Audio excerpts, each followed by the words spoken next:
মুহূর্তে রয়েছে নরসিংদীর পলাশ উপজেলার গজারে ইউনিয়নের তালতলী যে পাইকারি সবজির হাট রয়েছে সেই হাটে আপনাকে যদি ঠিক আমার পেছনে আমি দেখাতে চাই, এখানে সকাল থেকে যেমনটি দেখেছি কৃষক যারা রয়েছেন তারা কিন্তু তাদের ক্ষেত থেকে সরাসরি এই সবজিগুলো এখানে এসে বিক্রি করছেন এবং দেশের বিভিন্ন জায়গা থেকে পাইকার যারা রয়েছেন তারা কিন্তু এখানে এসে এই সবজি সংগ্রহ করছেন। একই সাথে কথা বলেছি কৃষকদের সাথে, তারা যেমনটি বলছেন যে আসলে উৎপাদন ভালো হলেও কিন্তু ন্যায্য দাম পাওয়া নিয়ে তারা অনেকটাই শঙ্কায় রয়েছেন।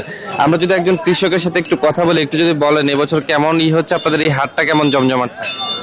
এই হাটটা আপনার খুবই জমজমা হাট এবং শুক্রবার সোমবার অনেক দূরের থেকে পাইকার আসে এবং যারা কৃষক আছে তারাও অনেক সবজি নিয়ে আসে এই বাজারে এবং বাজার মোটামুটি অনেক ভালো ভাই, ঠিক আছে। এই বাজারটা সবসময় ভালো যায় এবং এখন তো শীতের সিজন আসতেছে কিন্তু সামনে অনেক সবজি তো যেমনটি শুনছিলেন, একই সাথে আপনাদেরকে যদি দেখাই শীতের আগাম যে সবজি রয়েছে সেগুলো কিন্তু এরই মধ্যে এখানে বিক্রি হচ্ছে। মূলা, তারপর ফুলকপি, বাঁধাকপি থেকে শুরু করে নানা রকমের সবজি কিন্তু আমরা এখানে দেখেছি কৃষকরা এখানে বিক্রি করছেন। তো সবকিছু মিলে এই ছিল আমার কাছে সর্বশেষ।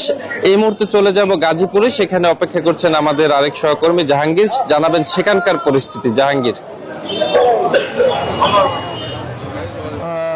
ধন্যবাদ হৃদয়। আসলে আপনি যেমনটি বলছিলেন আমি রয়েছি একটি খুচরা বাজারে গাজীপুরে। তো আমি তো একটু জানিয়ে রাখি যে এই বাজারে যে প্রান্তিক যে কৃষক রয়েছে ঠিক তারাই কিন্তু এই বাজারে বিভিন্ন ধরনের যে আগাম শীতের সবজি আছে সেই সবজিগুলো কিন্তু নিয়ে এসে সাধারণ যে ভোক্তা আছে তাদের কাছে বিক্রি করে, সেই সাথে সাথে পাইকার রয়েছে তাদের কাছেও বিক্রি করে। আমি যদি একটু দেখাই যে প্রান্তিক যে কৃষক রয়েছে সেই কৃষকরাই কিন্তু এই বাজারে এসে সবজি বিক্রি করছে এবং প্রান্তিক কৃষক রয়েছে তাদের সাথে আমার কথা হয়েছে। তারা যেমনটি বলছিলেন যে শীত আসার সাথে সাথেই কিন্তু যে সবজির দাম রয়েছে সেই সবজির দাম কিন্তু কমতে শুরু করছে এবং কমতে শুরু করায় যে কৃষক যে উৎপাদন খরচ, সেই উৎপাদন খরচের তুলনায় কিন্তু দাম একটু কম পাওয়ায় তারা কিন্তু অসন্তুষ্টি প্রকাশ করছেন এবং সেই সাথে বলছেন যে সবজির দাম প্রথমে যে রকম ছিল যদি না কমতো সেই রকম থাকতো তাহলে কিন্তু সাধারণ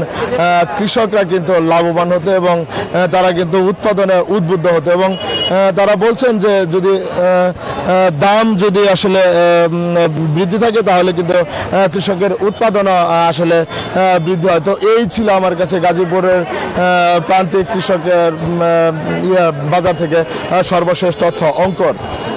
জাহাঙ্গীর আলম, আপনাকে ধন্যবাদ।